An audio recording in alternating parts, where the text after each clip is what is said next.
नमस्कार दोस्तों, स्वागत है Atom Classes Kuchaman city online classes में आपका। अब अपन बात करेंगे वो जो टॉपिक रहेगा वो है भू परिष्करण, जिसको बोलते हैं इंग्लिश में टिलेज। भू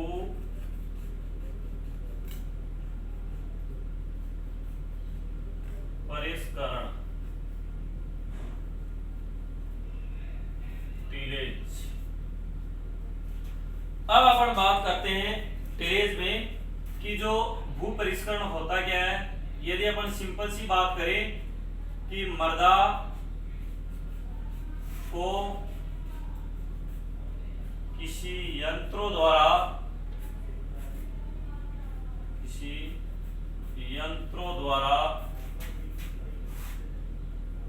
जुताई करने की क्रिया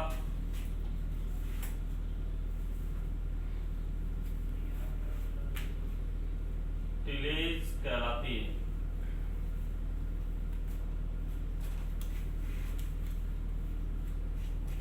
देखो दोस्तों, टिलेज है क्या, भू परिष्करण क्या है। भू परिष्करण क्या है कि मृदा है अपनी, जो मृदा में अपन जो भी क्रियाएं करते हैं, मतलब किसी भी यंत्र द्वारा, भले वो होइंग हो, वीडिंग हो, या फिर जुताई क्रिया हो, या फिर मिट्टी पलटने वाले हल से जो क्रिया करते हो, या सीडल हो, जो भी क्रियाएं की जाती है किसी भी यंत्र द्वारा, वो क्रियाएं किसमें आती है, वो भू परिष्करण में आती है। और अब अपन बात करते हैं कि भू परिष्करण है वो शब्द है वो कहां से आया। अब अपन बात करते हैं तो वो है भू परिष्करण शब्द, भू परिष्करण या टिलेज। टिलेज शब्द है वो एंग्लो सैक्सन भाषा का शब्द है, और इसका मतलब होता है, टिलेज का मतलब होता है, कहने का मतलब कि जुताई करना या फिर जो मृदा है उसको तैयार करना। इसके लिए जो अपन जो फसल ले रहे हैं या बीज डालेंगे या अपन कोई भी फसल लेंगे, उसके लिए जो भी क्रियाएं की जाती है वो सभी ही टिलेज है। अब अपन बात करते हैं कि इसका पितामह कौन है, इसका टिलेज का, भू परिष्करण का पितामह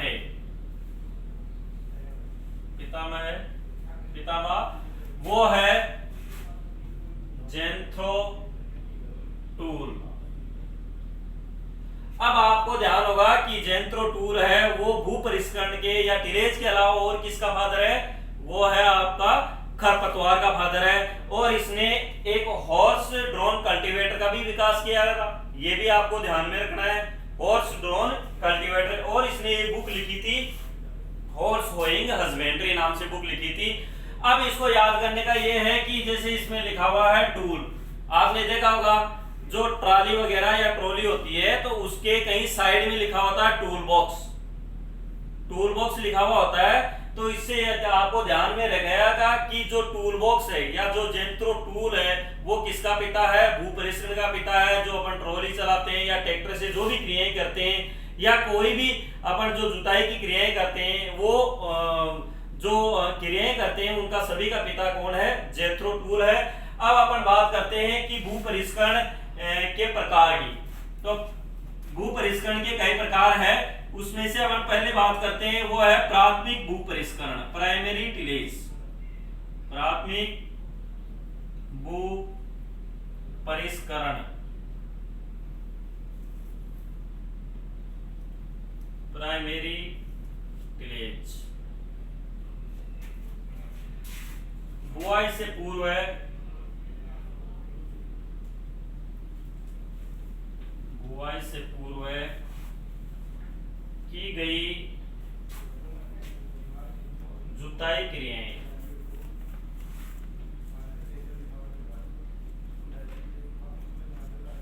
आपको ये चीजें समझनी है, केवल ज्यादा रखने की चीज नहीं है कि जो प्राथमिक भू परिष्करण क्या होता है या प्राइमरी टिलेज क्या होता है। बुआई से पूर्व जो की गई जुताई क्रियाएं हैं वो सभी किस में आती है, प्राथमिक भू परिष्करण में आती है। अब अपने को इतना ध्यान रखना है, इसमें सबसे ज्यादा पूछे जाते हैं, एग्जाम्पल पूछे जाते हैं कि जो प्राइमरी टिलेज या प्राथमिक भू परिष्करण का उदाहरण कौन सा है और जो द्वितीय भूपरिष्करण का उसका एग्जाम्पल निम्न में से कौन सा है।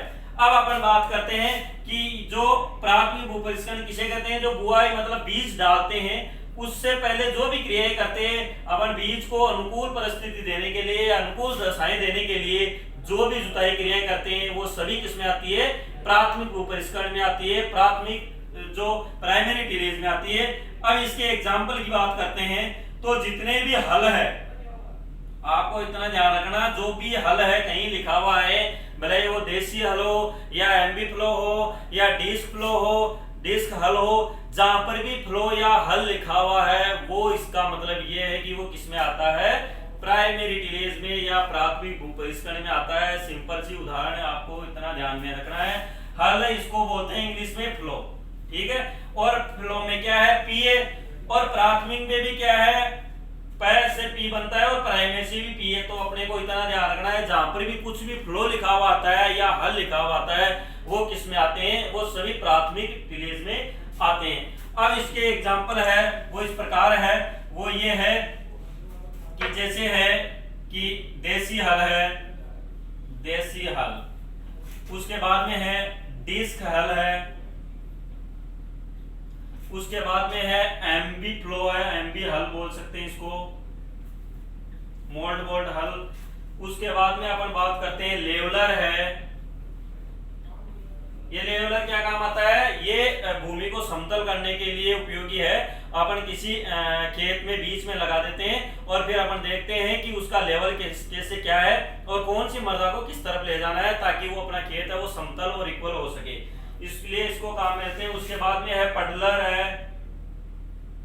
ये पडलर क्या काम आता है, ये है धान में है, वो बुआई से पहले है वायु संचार बढ़ाने के लिए या मृदा को लूज करने के लिए या अनुकूल परिस्थिति देने के लिए है, वो पडलिंग क्रिया की जाती है। और वो किसके सहायता से की जाती है, पडलर की सहायता से की जाती है, तो वो भी इसी में आता है। तो अपने को इनके उदाहरण है, वो अपने को सबसे इंपॉर्टेंट चीज यही है, उदाहरण अपने को ध्यान में रखना है। भूपरिष्करण में सबसे ज्यादा पूछे जाने वाला क्वेश्चन है वो यही है, इनके एग्जाम्पल। अब अपन बात करते हैं वो है द्वितीय भूपरिष्करण, द्वितीय भूपरिष्करण, सेकेंडरी टिलेज,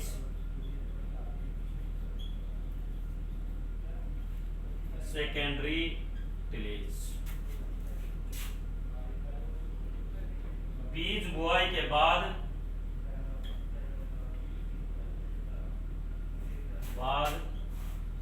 की यांत्रिक क्रियाएं,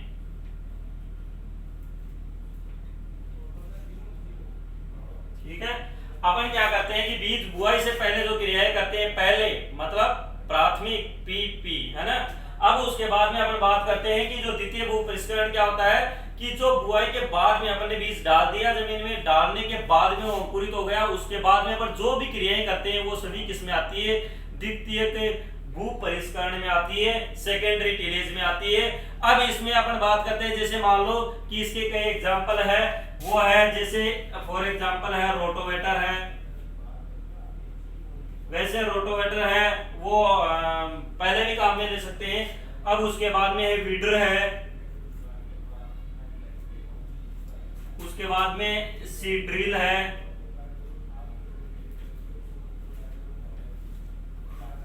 उसके बाद में है वो है हैरो है।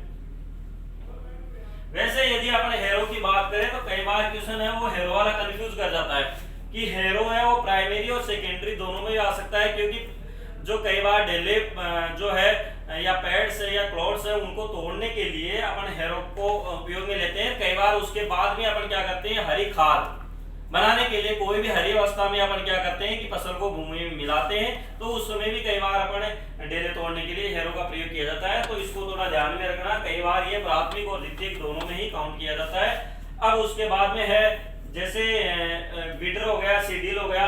अब है उसके बाद में है सीड कम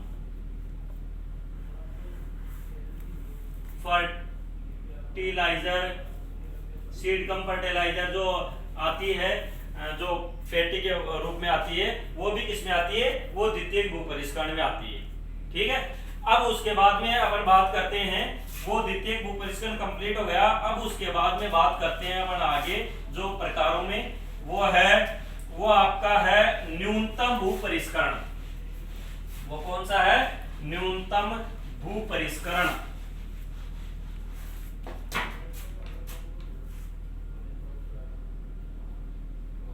न्यूनतम भूपरिष्करण, मिनिमम टिलेज।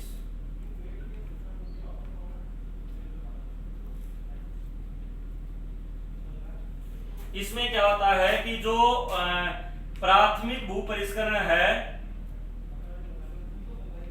परिष्करण न करके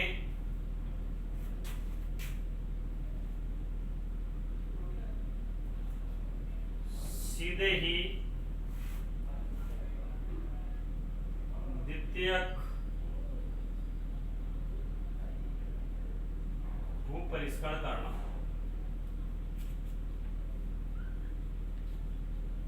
इसमें क्या करते हैं मिनिमम टिलेज में? मिनिमम टिलेज का उद्देश्य क्या होता है कि अपने जो कॉस्ट है या अपन जो खेत में जो पैसा लगा रहे हैं, जुताई में जो पैसा लग रहा है अपने, उसमें कम से कम पैसा लगे और अपने को ज्यादा से ज्यादा उत्पादन मिले। इसके लिए अपन क्या करते हैं? न्यूनतम भूपरिष्करण को काम में लेते हैं। इसमें क्या करते हैं? जो प्राथमिक भूपरिष्करण की जो भी क्रियाएं हैं उनको अपन डिस्कार्ड कर देते हैं, उनको हटा देते हैं। डायरेक्टली अपन क्या करते हैं? द्वितीय भूपरिष्करण की क्रियाएं करते हैं। अब इसमें ये चीज ये है कि ये सर्वप्रथम है जो मिनिमम टिलेज या जो न्यूनतम भूपरिष्करण है वो यूएसए में अपनाया गया था। अपने को इतना ध्यान रखना है और इससे ज्यादा भार और कुछ नहीं है। अब उसके बाद में बात करते हैं अपन, वो है शून्य भूपरिष्करण। शून्य भूपरिष्करण, जीरो टिलेज। शून्य भूपरिष्करण में क्या करते हैं?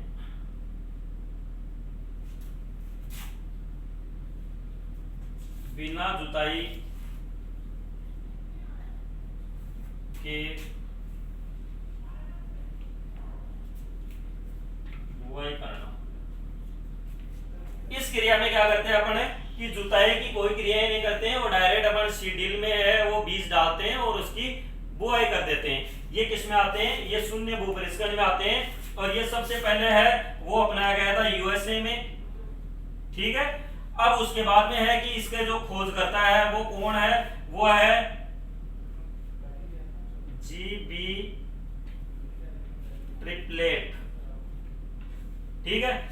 और इसमें क्या होता है कि इसमें एक हानि होती है। इसमें ये होता है कि अपन डायरेक्ट बुआई करते हैं जिससे जो बहुवर्षीय खरपतवार है जैसे दूबघास है या मोथा है, ये खरपतवार है, इनकी जो ज्यादा है बढ़ने की संभावना रहती है।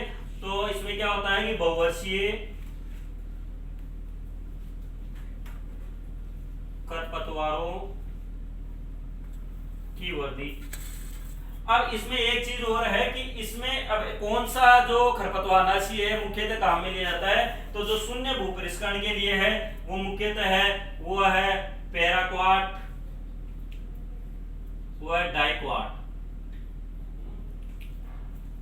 तो ये खरपतवारनाशी काम में लेते हैं जो नॉन सिलेक्टिव है और ये बहुवर्षीय खरपतवार को नष्ट करने के लिए काम में लिए जाने वाले खरपतवारनाशी है। ये अपन बात करते हैं शून्य भूपरिष्करण की। ये समझ में आ गया होगा शायद भूपरिष्करण के प्रकार में। इनमें कोई दिक्कत है तो आप कमेंट में लिख सकते हो। अब उसके बाद में अपन बात करते हैं वो है भूपरिष्करण के लाभ। ये तो भूपरिष्करण किसे कहते हैं, ये शब्द कहां से आया, इसका पिता में कौन है और इसके प्रकार की बात हो गई। अब उसके बाद में बात करते हैं वो है भूपरिष्करण के लाभ।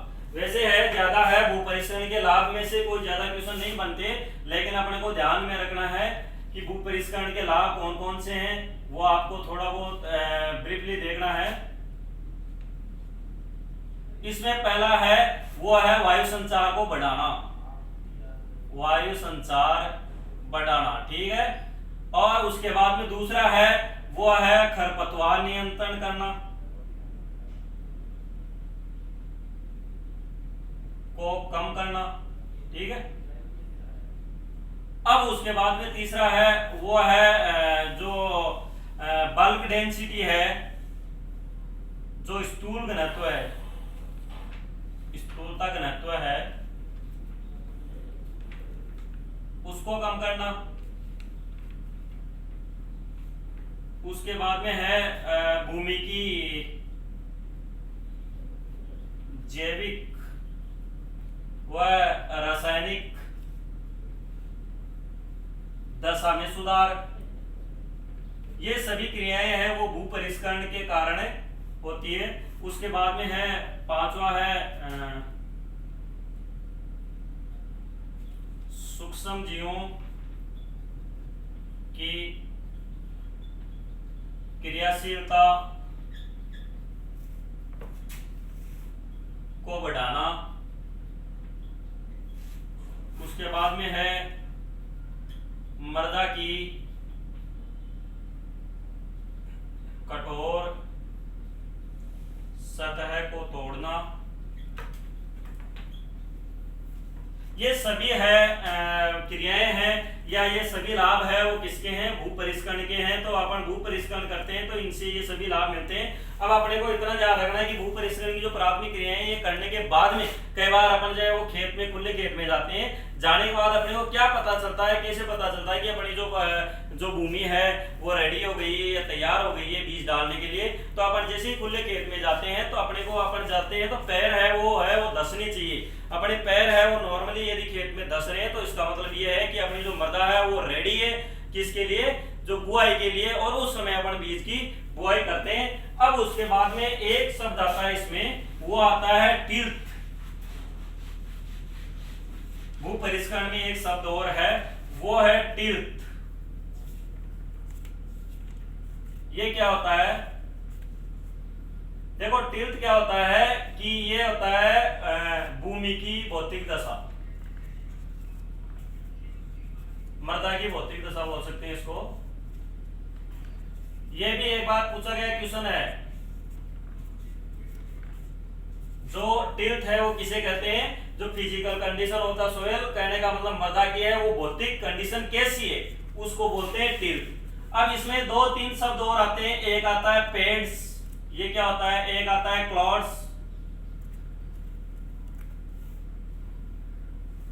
अब ये क्या है, इनके बारे में अपन चर्चा करते हैं। पैड्स का मतलब होता है पी यानी प्राकृतिक, ये ध्यान रखना, पी चालू है किससे, प्राकृतिक। मतलब जो प्राकृतिक जो ढेले बनते हैं, जो प्रकृति द्वारा जो खेत में ढेले बनते हैं उनको सभी को पैड्स कहते हैं, जो नेचुरली बन रहे हैं। और क्लॉड्स का मतलब होता है जो जुताई करने पर या कृत्रिम बनाए गए ढेले।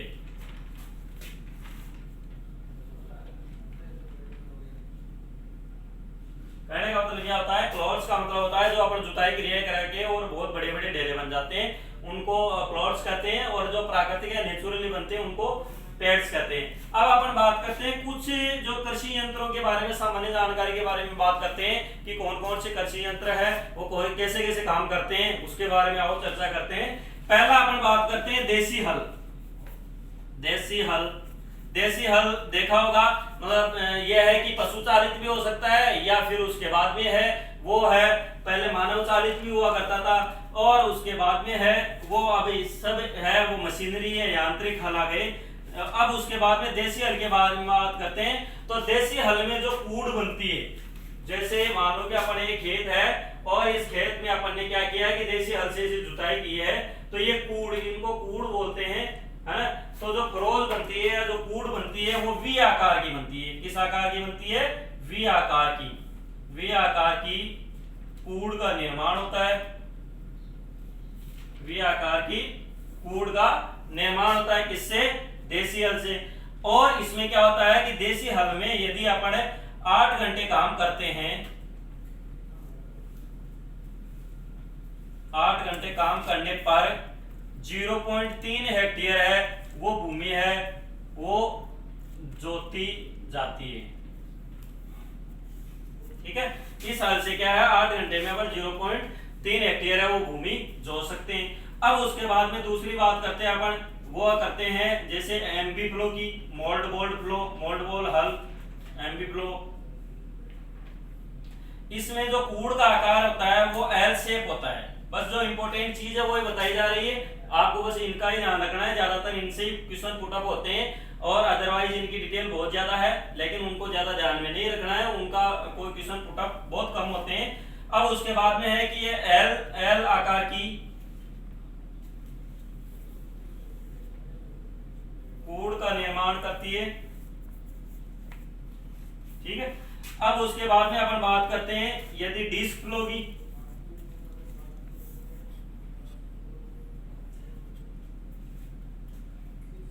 डिस्क हल, जो अपन यदि तय की बात करते हैं या फिर बाद में पिलाव की बात करते हैं तो सेम है, वही है।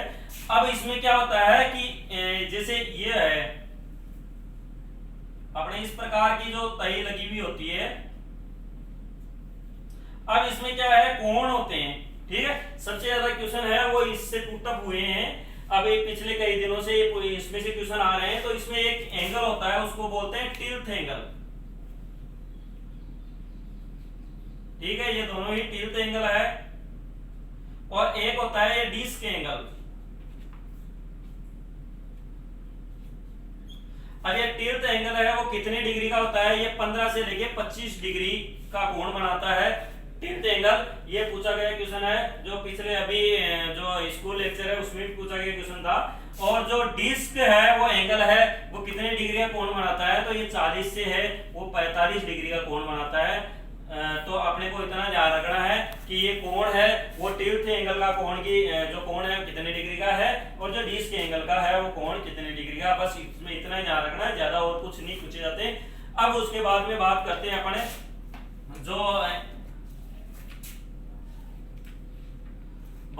अपन seed cum fertiliser, seed cum fertilizer. देखो सीड कम फर्टिलाइजर क्या है, वो एक प्रकार की जो अपन सीडल बोलते हैं वैसा ही रूप है, लेकिन इसमें क्या होता है कि जो सीडल अपन एक देखते हैं और सामान्यतः उसके जो सीड कम फर्टिलाइजर है उसमें 2 सीडल होती है। एक में तो क्या होता है कि फर्टिलाइजर डलता है, जो अगले वाली होती है उसमें तो फर्टिलाइजर डलता है और पिछले वाले में क्या है सीड डलता है। अब इसमें क्या है कि ये सीड कम फर्टिलाइजर है, ये सेकेंडरी में आते हैं। और इसमें क्या होता है कि जो जैसे मान लो कि अपन ने जो ये सीड है जो 2 सीडर लगाई हुई है, और पहले क्या करते हैं कि जो पहले है वो उर्वरक गिरता है, और उर्वरक सामान्यतः है वो बीज से जस्ट नीचे की ओर गिरता है। कहने का मतलब है वास्तव में गिरने का तरीका भी यही होना चाहिए और उसमें ऐसा ही होता है। और ये है कि पहले जैसे मान लो ये उड़ गया गिर गया, फिर उसके बाद में जो पीछे वाली सीड होती है उसमें ऊपर की ओर सीड गिरता है। तो इस प्रकार ये काम करती है। कई बार ऐसे भी क्वेश्चन पूछा जाता है कि जो सीड कम फर्टिलाइजर है ये किसके लिए उपयोगी है, बीज की बुआई के लिए या बीज और उर्वरक दोनों देने के लिए या फिर केवल उर्वरक देने के लिए, तो इसका इतना ध्यान में रखना है। अब उसके बाद में बात आती है, एक आती है सीड ड्रिल। सीड ड्रिल क्या होती है, जो सीड ड्रिल है सामान्यतः जो अपने काम में ली जाती है बुआई के लिए, जो एक ही बॉक्स होता है पीछे की ओर और वो सीड ड्रिल होती है और वो बुआई के लिए ही उपयोगी है। उसमें फर्टिलाइजर का ज्यादा यूज नहीं करते या फर्टिलाइजर साथ साथ नहीं दे सकते। कहने का मतलब उसमें पहले फर्टिलाइजर देते हैं कई लोग और फिर उसके बाद में बीज की बुआई करते हैं। ये केवल वैसे द्वितीय भू परिष्करण में आती है, तो आपको यहाँ ये चीजों का ध्यान में रखना है। अब उसके बाद में आती है वो आती है जो एक क्वेश्चन है वो सामान्यतः है, अब इसी टाइम ये चल रहा है कि जो सर्वाधिक है किसानों में है वो सर्वाधिक प्रचलित यंत्र कौन सा है। तो आपको इतना ध्यान रखना है कि किसानों में सर्वाधिक प्रचलित यंत्र है वो है रोटावेटर। क्योंकि रोटावेटर क्या होता है कि एक तो क्या है ढेलों को तोड़ने का काम करता है और पीछे की ओर है वो समतल मृदा को जो समतल करने का काम भी साथ साथ करता है। तो 2 काम उसके साथ साथ होते हैं। तो सबसे ज्यादा फेवरेट या सबसे ज्यादा लोकप्रिय है वो कृषि यंत्र कौन सा है, रोटावेटर है। वो आपको ध्यान में रखते हुए है इन चीजों को ध्यान में रखना। अब इसके बाद में जो क्वेश्चन है वो पूछे जाते हैं, मैं मेनली आपको बता दिया। अब जो जैसे भूपरिष्करण है उसको पिता में कौन है, भूपरिष्करण है वो शब्द कहाँ से आया और भूपरिष्करण है वो कितने प्रकार के हैं। जैसे प्राथमिक है तो प्राथमिक में क्या आता है, कौन कौन से। देखो सबसे ज्यादा है इसमें इंपॉर्टेंट है वो एग्जाम्पल है, ज्यादातर एग्जाम्पल पूछे गए हैं। और उसके बाद में पूछे जाने वाले क्वेश्चन ये भी है, 1 2 3 बार ये क्वेश्चन भी पुट अप हुए हैं। बहुत बढ़िया क्वेश्चन है और ये सामान्यतः पूछे जाने वाले क्वेश्चन है। और उसके बाद में ये टिल्थ है, इसका भी एक बार जेट 2013 में पूछा गया था। और उसके बाद में ये पेड़ और प्लॉट्स का भी आपको ध्यान में रखना है। और इसके अलावा आपको मतलब ये जो चीज बताई गई है कि कौन कौन से क्वेश्चन पुटअप होते हैं, बस इसी को ध्यान में रखते हुए इस चैप्टर को कवर करना है। और इसके अलावा है बाहर से कोई क्वेश्चन पुटअप नहीं होता है, बस केवल इस पे ही आपको फोकस देना है। Thank you very much.